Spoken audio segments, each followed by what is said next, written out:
Zach with Wingard Wearables. You're a special person because you're one of 12 people that's going to sit through this video all the way to the end. In today's video, there are two special things going on. First, I'm going to share how to wear your tomahawks, tips and carry and that sort of thing. And stay to the end for the second thing. I'm going to share a traumatic memory from my youth that I've only shared with close friends. This is the first time I've shared it to the world. So definitely stick around. Now, carrying a tomahawk is not a big deal. Look at this. We carry these. These are smartphones. We're all addicted to them. This smartphone in its carry case weighs just over 8 ounces. And right now I am wearing 3 tomahawks on my body that each weigh under 8 ounces, weigh less than that smartphone. So I have a tomahawk under my arm here, underarm carry, a Backripper Tomahawk. I have a Tomahawk Appendix carried here, an Empress Tomahawk. And I have a Backripper Tomahawk 16 inches long all the way going down the pant leg right here. So I'm going to take the covering garment off so I can show more visibility. I can't move my head naturally because my wife has attached this microphone in my beard. It's different in its attachment last time. Last time she clamped it to the beard, and I lost some beard hairs getting it off. It was very painful.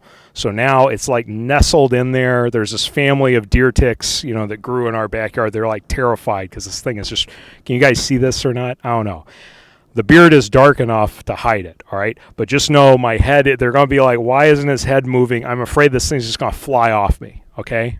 So just bear with me. Now, carrying a tomahawk. This is the Backripper Tomahawk. It conforms to the waistline of your body. You see that rear spike here curves to follow the contour of your body. We make right-sided versions. We make left-sided versions. I have carried prototypes of this going back to about 5 years when we first started this. And I've carried them naked without a carry system. I've carried this one with its carry system. I've had this one. This is my personal one, Backripper number 10.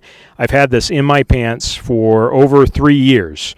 And that's why you see some like patina wear, some wear on the hickory, on the stain. It's been in my pants continuously every day. The only times I haven't carried it in my pants was when I'm at the beach, and that's when I carry the Empress Tomahawk tucked in the swimming trunks, all right?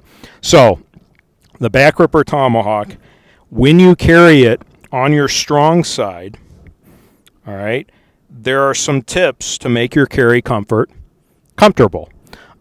First, if you have a high waist, the higher your waistline of your pants, the more disconnected the tomahawk is to the biomechanics of your hip motion and your leg motion. The tomahawk is meant to move with your body. So if your pant height, your waistband is a couple inches below your navel, like most people, if your pant belt tightness is enough to keep your pants up, it's not overly tight, and if your belt is not overly wide, then the tomahawk will move with you easily. Doesn't matter if you're sitting in a car, getting in and out of the car, squatting, running, napping on the couch, that sort of thing. It just moves with your legs just fine. The higher your pants are, the wider your belt, the tighter your belt.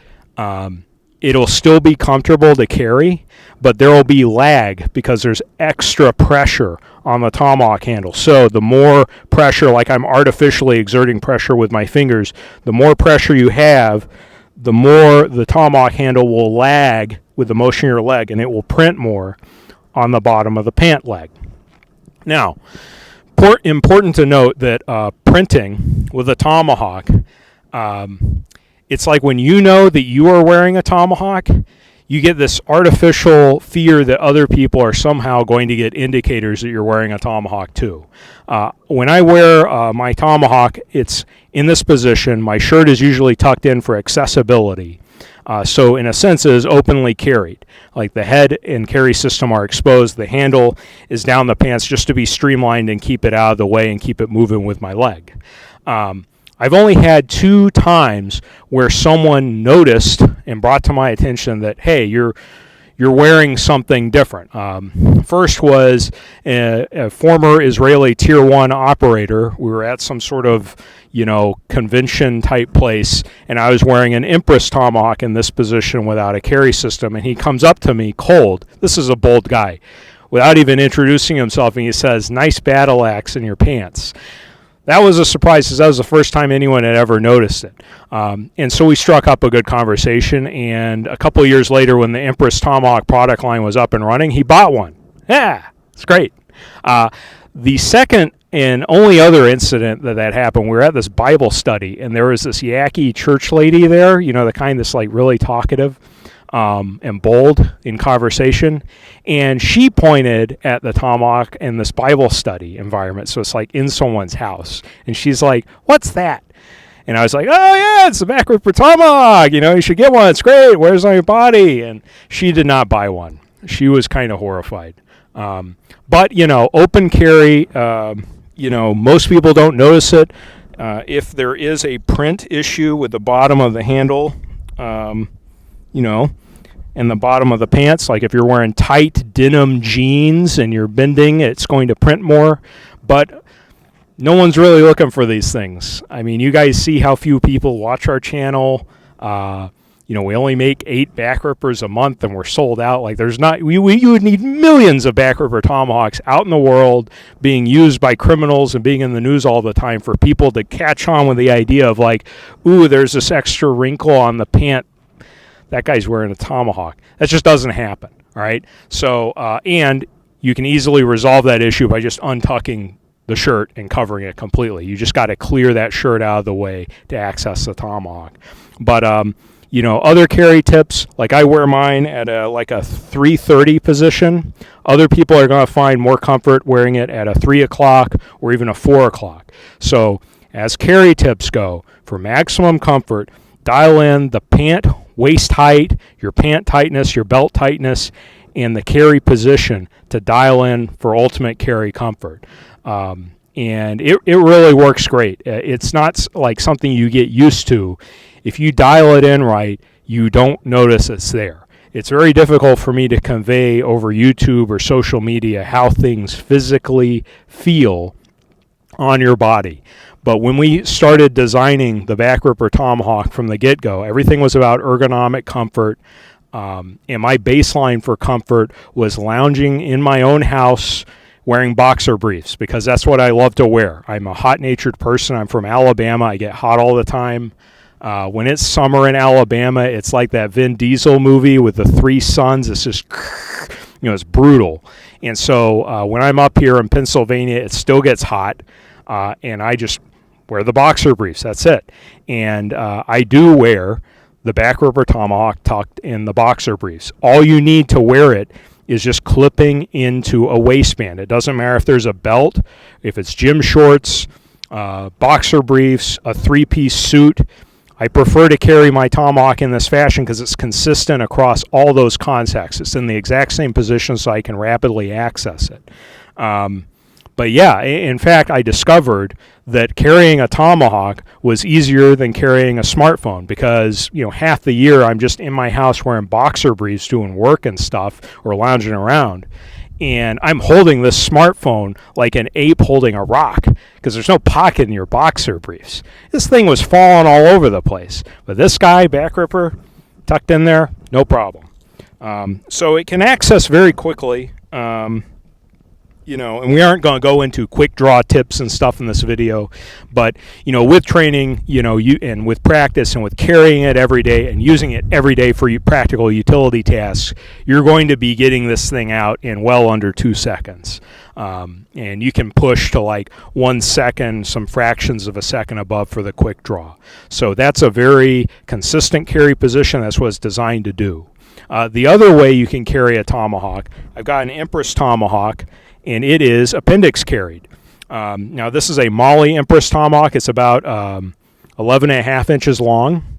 And Appendix carry is favored by some of our customers that are more athletic. You're going to run into comfort issues pretty quick if you've got a beer gut.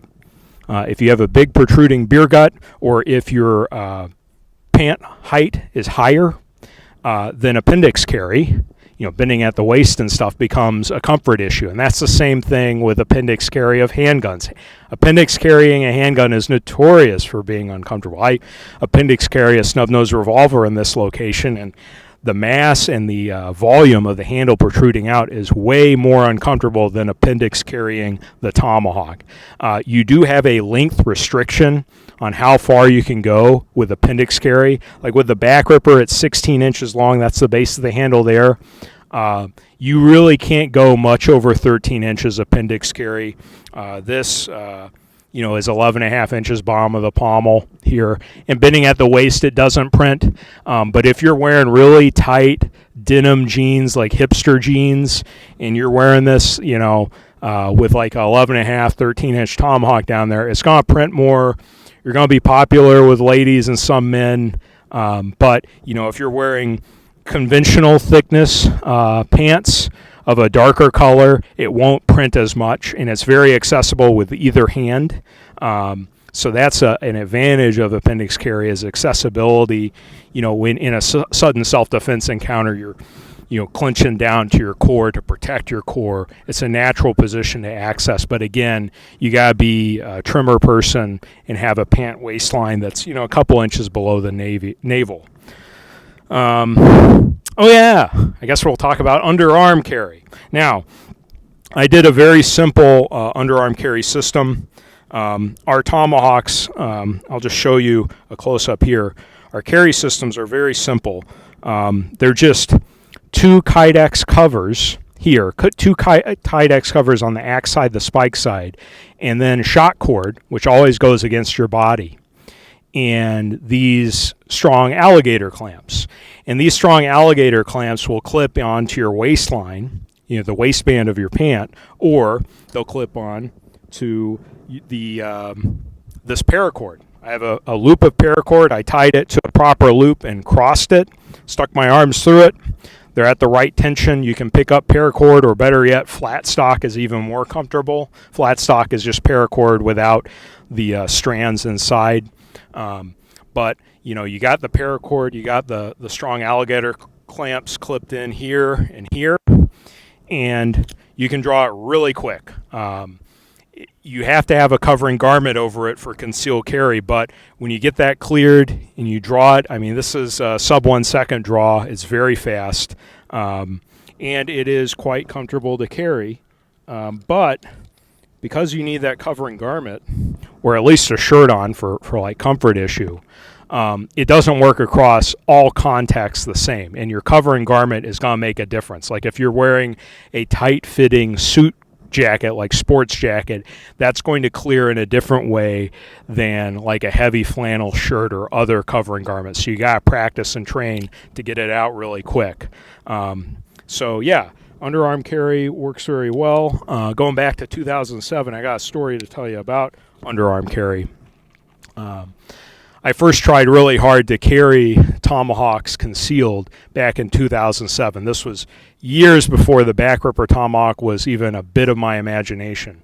And I bought a American Tomahawk company VTAC. It was the Vietnam Tactical American Tomahawk Company Tomahawk. It was like the modern version of the Vietnam Spike Tomahawk. It was 8 inches from the spike tip to the chopping blade. It had a synthetic hollow handle. It weighed a pound, right? Our Tomahawks weigh under a half pound, so it was much heavier. And the carry system it came with was enormous. The carry system weighed over 6.5 ounces, which is actually heavier than these two Tomahawks here. But it was like for military, rugged, open carry use. It was slow to access. It had snaps and stuff.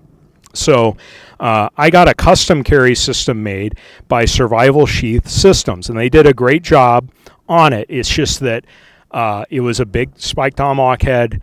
They had one rigid piece of Kydex surrounding it, and they had like a nylon webbing, and so it went around like this, and you had this giant rigid Kydex sheath here that it popped up into, and it made a loud clicking sound when it popped in. It was very rigid. It was extremely uncomfortable. The webbing was uncomfortable. The Kydex was uncomfortable against the body. That is not the fault of Survival Sheath Systems. It's just I'm the one who sent them the Tomahawk and asked them to make this absurd thing, and they did a great job executing it. It was just really uncomfortable. But one thing that did feel awesome was grabbing it and pulling it down out the handle. Just it was like Magua time. It felt awesome psychologically, and it made a big click noise. When you broke the loose of the Kydex and pulled it out. But it was pulled down.